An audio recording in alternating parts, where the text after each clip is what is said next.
अब हम लोग गॉस थ्योरम की सहायता से इलेक्ट्रिक फील्ड का कैलकुलेशन हम लोग सीखने जा रहे हैं। तो ध्यान देना, यहाँ लिखा हुआ है calculation of electric field using gauss law. इसमें हम लोग पहला जो कैलकुलेशन सीखने जा रहे हैं कि electric field strength due to a point charge. Electric field strength due to a point charge.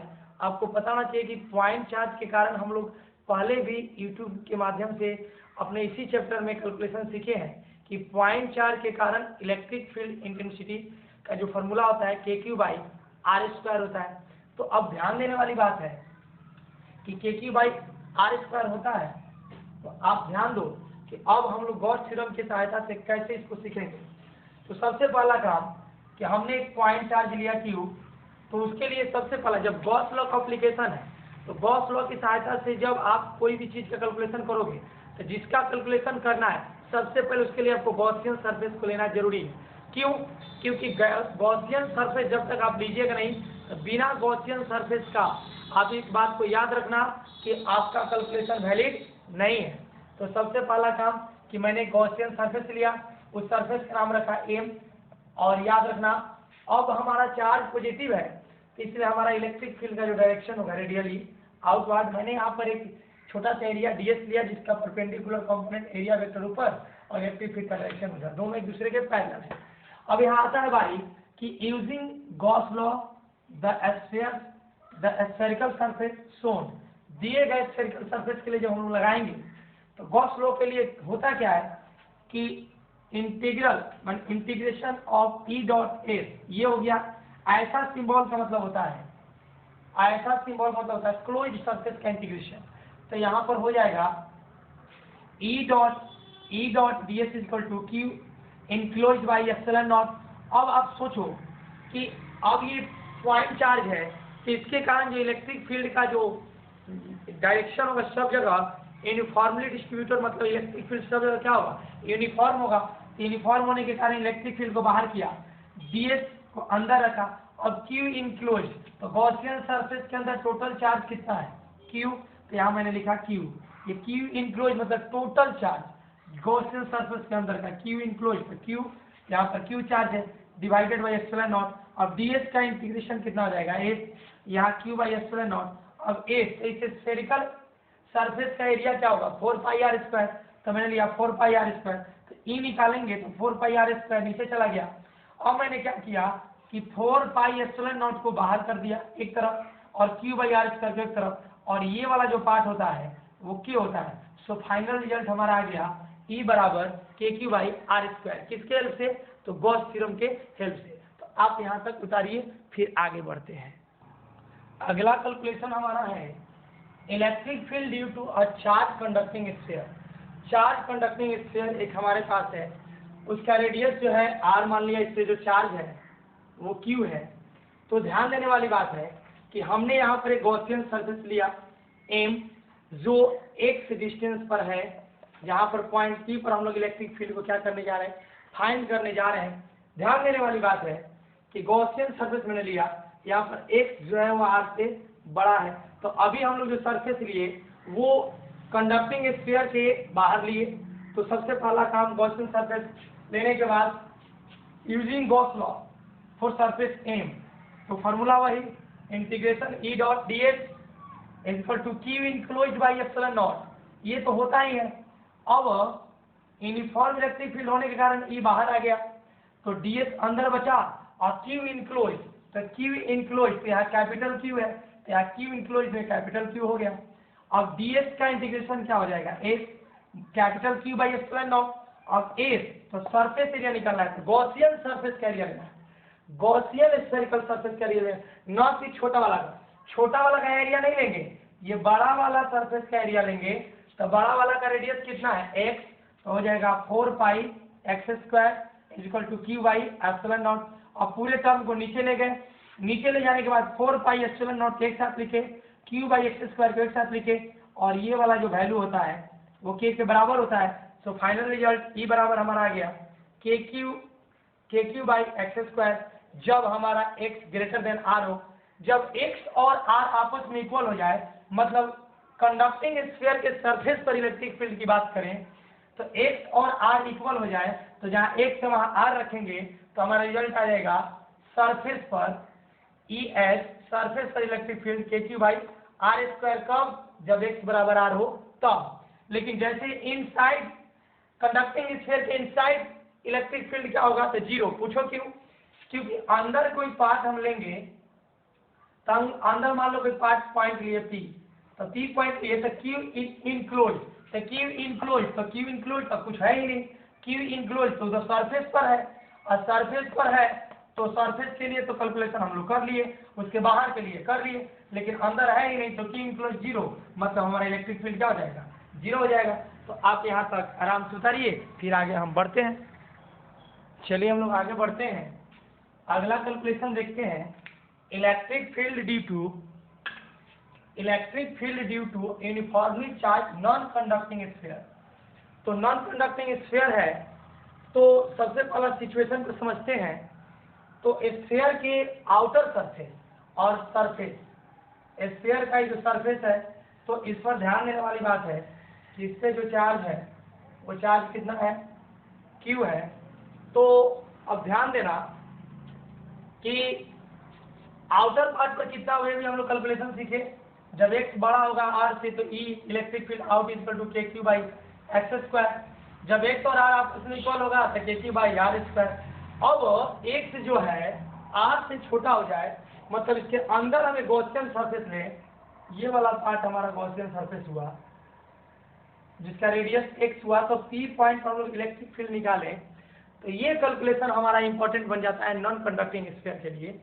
तो नॉन कंडक्टिंग स्फीयर की बात करके गॉसियन सरफेस M लिया, तो सबसे पहला काम कि इसका जो वॉल्यूम चार्ज डेंसिटी रो है, रो देखिए, तो रो जो होता है चार्ज अपॉन वॉल्यूम, तो हो जाएगा रो इज इक्वल टू, यहाँ से Q निकालेंगे तो Q is equal to rho into V, V का मतलब वॉल्यूम, तो पूरे स्फीयर का वॉल्यूम कितना हो जाएगा? Rho into 4/3 pi R Q. पहला चीज इतना तो आपको याद रखना ही पड़ेगा, ये पार्ट आपको याद हो गया। अब आता है बारी कि अगर 4/3 पाई आर क्यू वॉल्यूम में क्यू चार्ज है, अगर 4/3 पाई आर क्यू वॉल्यूम में 4/3 पाई आर क्यू वॉल्यूम में चार्ज क्यू है, तो 4/3 पाई एक्स क्यू, छोटा वाला का कितना हो जाएगा वॉल्यूम? 4/3 पाई एक्स क्यू में कितना वॉल्यूम होगा? तो कितना हो जाएगा चार्ज? तो चार्ज हम लोग निकाले तो Q by 4/3 pi R cube, और ये वाला टर्म पूरा ये वाला टर्म यहाँ जाके गुना हुआ। जब ये गुना हो जाएगा तो 4/3 से 4/3 कट गया, पाई से पाई कट गया, फाइनल रिजल्ट आ गया QX बाई आर क्यू। यानी इस पे जो चार्ज हुआ वो हो गया QX बाई आर क्यू। यानी गॉसियन सरफेस के अंदर का चार्ज कितना हुआ?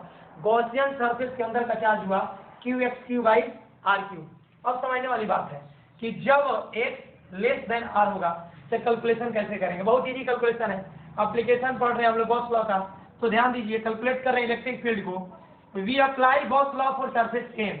इस सरफेस पर हम लोग गॉस लॉ लगाए तो पहला काम EdS integration of E dot ds equal to Q enclose by epsilon not. अब E यूनिफॉर्म इलेक्ट्रिक फील्ड होने के कारण बाहर हो गया, इंटीग्रेशन ds। अब Q इनक्लोज कितना है? तो Q इनक्लोज है QX बाई आर क्यू, तो मैंने यहाँ रखा QX बाई आर क्यू, और यहाँ का एप्सिलॉन नॉट हो गया। अब इसका इंटीग्रेशन कितना हो गया? S, ये जस्ट का पास QX cube by epsilon not R cube उतार दिया। अब S, तो सरफेस एरिया निकालना है स्फेरिकल सरफेस का, तो बड़ा वाला का नहीं लेंगे, जो गॉसियन सरफेस है उसका सरफेस एरिया लेंगे, तो S बराबर हो जाएगा 4 पाई एक्स स्क्वायर, तो 4 पाई एक्स स्क्वायर हो गया। अब यहाँ से एक्स स्क्वायर और एक्स क्यू कट गया, एक्स बच गया, और 4 पाई को नीचे ले गया, तो 4 पाई ले गया तो 4 pi epsilon not R cube. तो अब ये वाला टर्म जो है 1/4 पाई एप्सिलॉन नॉट क्या बन गया? क्यू ऊपर माना के क्या बन गया? के 1/4 पाई, यहाँ हम लिख सकते हैं कि 1/4 pi epsilon not is equal to K होता है, तो 1/4 पाई एप्सिलॉन नॉट के हो गया, तो KQX बाई आर क्यू आ गया। अब अगर आप K का वैल्यू रखो तो K का वैल्यू होता है 1/4 पाई एप्सिलॉन नॉट रख दिया। अब Q का वैल्यू, तो Q का वैल्यू है रो 4/3 पाई आर क्यू, तो एक रिजल्ट तो ये सही है। अब दूसरा रिजल्ट को ड्राइव करें तो Q का मान यहाँ रख दिया इंटू एक्स और आर क्यू। तो अब देखिए 4 और पाई खत्म, आर क्यू खत्म, बचा क्या रो एक्स, और नीचे 3 है तो 3 इससे गुना हो जाएगा, तो हमारा रिजल्ट आ जाएगा 2 रिजल्ट आया। इलेक्ट्रिक फील्ड इसके अंदर नॉन कंडक्टिंग स्फीयर के अंदर 2 आया कि Q X by R cube और rho X by 3 epsilon not. इसको अच्छे से आप क्या कीजिए, उतारिए। तो हम लोग अगला कैलकुलेशन पर बढ़ते हैं। चलिए हम लोग लास्ट कैलकुलेशन सीखते हैं। यहाँ पर ध्यान देना है, electric field due to a long uniformly charge wire, एक लॉन्ग यूनिफॉर्मली चार्ज वायर है। इस कंसेप्ट के बाद हम लोग अगला चैप्टर चालू कर डाइपोल मोमेंट वाला जो कंसेप्ट है इलेक्ट्रिक डाइपोल का, वो इलेक्ट्रिक पोटेंशियल डाइपोल के साथ हम लोग क्या करेंगे, रिलेट करके पढ़ेंगे। यानी दोनों जगह का पोटेंशियल वाला के साथ, पोटेंशियल वाला डाइपोल और इलेक्ट्रिक वाला डाइपोल दोनों को एक साथ पढ़ेंगे दूसरा चैप्टर में। ये चैप्टर का इस चैप्टर का आखिरी कंसेप्ट आपके पास है कि electric field due to a long uniformly charge wire. इसमें हुआ क्या, हमारे पास एक चार्ज वायर है जिसपे चार्ज कितना है, उसपे चार्ज क्या है, तो चार्ज Q है, ठीक है, इस पे चार्ज Q है। अब याद रखना इस पे लीनियर चार्ज डेंसिटी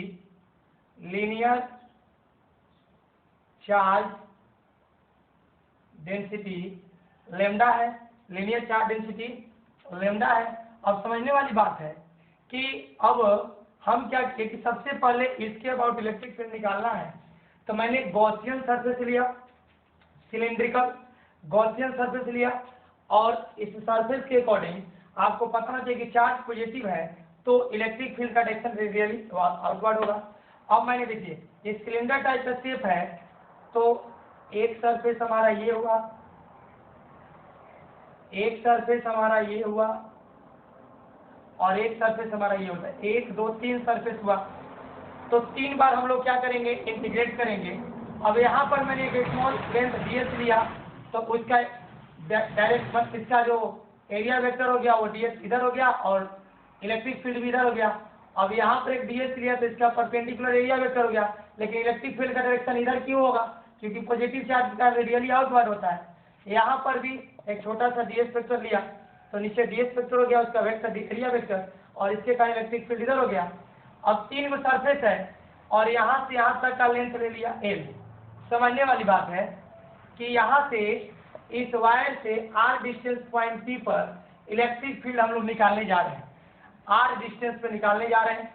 तो r डिस्टेंस पे निकालने जा रहे हैं तो चाहे इधर निकालिए चाहे इधर निकालिए, दोनों जगह क्या आना चाहिए, सेम आना चाहिए। तो if we apply gauss law on surface m, जो ये हम लोग लिए हैं गॉसियन सरफेस, उस m पर, ये हमारा m हुआ, तो फॉर्मूला तो वही होता है, integration E dot S is equal to Q enclosed by epsilon not. तो थोड़ा सा बात करो, लेमडा का यूनिट होता है कूलम पर मीटर, तो लेमडा बराबर Q बाई L, तो Q बराबर लेमडा इंटू L। तो सरफेस 1 सरफेस 2 सरफेस 3 का integration is equal to Q enclosed, तो Q इनक्लोज्ड Q बराबर कितना निकाले, lambda into L divided by epsilon not. अब ध्यान देना यहाँ पर जो एंगल है 90 डिग्री है और यहाँ पर भी एंगल कितना डिग्री है, 90 डिग्री है। तो E ds cos थीटा, तो cos 90 कितना होता है, 0। फॉर्मूला क्या होता है, E dot ds cos theta, तो cos 90, तो cos 90 0, तो cos 90 0, तो ये वाला टर्म 0 के हट गया, ये भी टर्म 0 के हट गया, हमारे पास बचा E dot ds। Uniform electric field होने के कारण E को बाहर रखा, तो अंदर बचा कौन, 2, सरफेस 2 के लिए ds, और ये क्यों बचा, क्योंकि इसका एरिया वेक्टर और इलेक्ट्रिक फील्ड वेक्टर दोनों सेम डायरेक्शन में है, तो उनके बीच का एंगल थीटा होगा 0, तो cos 0 कितना 1, सो E डॉट ds इंटू 1 यानी E dot ds।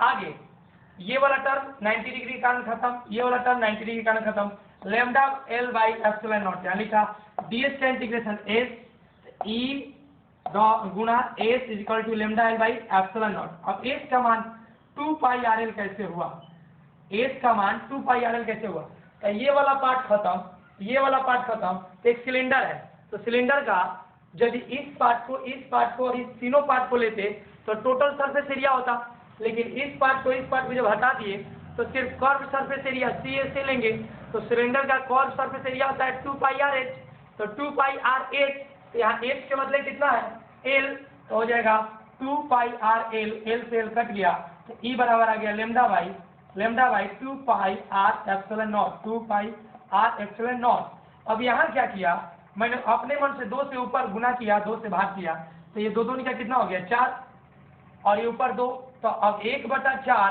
4 pi epsilon not के बराबर, तो ये फॉर्मूला आ गया 2k लेमडा बाई r।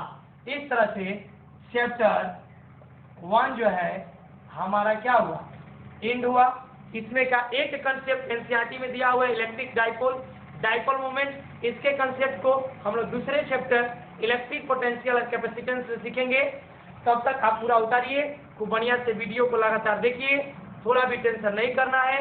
उधर ऑप्टिक्स का वीडियो है उसको देखते रहिए, टाइम के अभाव के कारण ऑप्टिक्स का वीडियो नहीं बना पा रहे हैं, रेगुलर मेहनत करते रहिए। आज की कहानी यहीं पर समाप्त होती है, धन्यवाद।